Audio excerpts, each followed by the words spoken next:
গিয়ে ছোঁয়াবেন মাথা। বিশ্বনাথ ঘোষ এবং সেখান থেকে বাংলাদেশের গোল।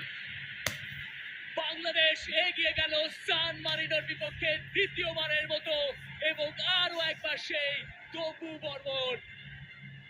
ম্যাচের ৮৬ মিনিটে সান মারিনোর মাঠে বাংলাদেশের উদযাপন। বাংলাদেশের গর্জন দেখতে ইউরোপের সেই ক্ষুদ্র দেশ সান মারিনো। বিশ্বনাথ ঘোষ তিনি তুলে দিয়েছিলেন, তপু বর্মন আরো একবার হেডারে জাল ছেড়ে দিয়েছেন সান মারিনোর।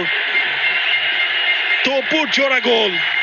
What a day for Topu Barman. Salute to হিম।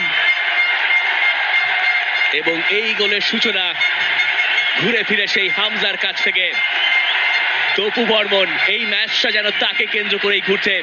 হামজার এই ফ্রিকিকটা ঠিকঠাক মতো কেউ ছোঁয়াতে পারেননি এবং সেখান থেকে বিশ্বনাথ ঘোষ চেষ্টা করেছেন এবং পরে গিয়ে তপু বর্মন যিনি পড়ে গিয়েছিলেন তিনি উঠে দাঁড়ালেন। কপাল দেখুন, এবং সেই কপালেই ভাগ্য ঘুরলো, সেই কপালই বাংলাদেশকে ফেরালো। প্রথমে পিছলে পড়েছিলেন, সেই তিনিই উঠে দাঁড়ালেন এবং বাংলাদেশও তার সঙ্গে উঠে দাঁড়ালো। আজকের ম্যাচটায় তপু বর্মন কি ভাগ্য নিয়ে নেমেছেন কে জানে। দুটো গোল তিনি করেছেন, যে গোলটা বাংলাদেশ হজম করেছে তাতেও তার দায়।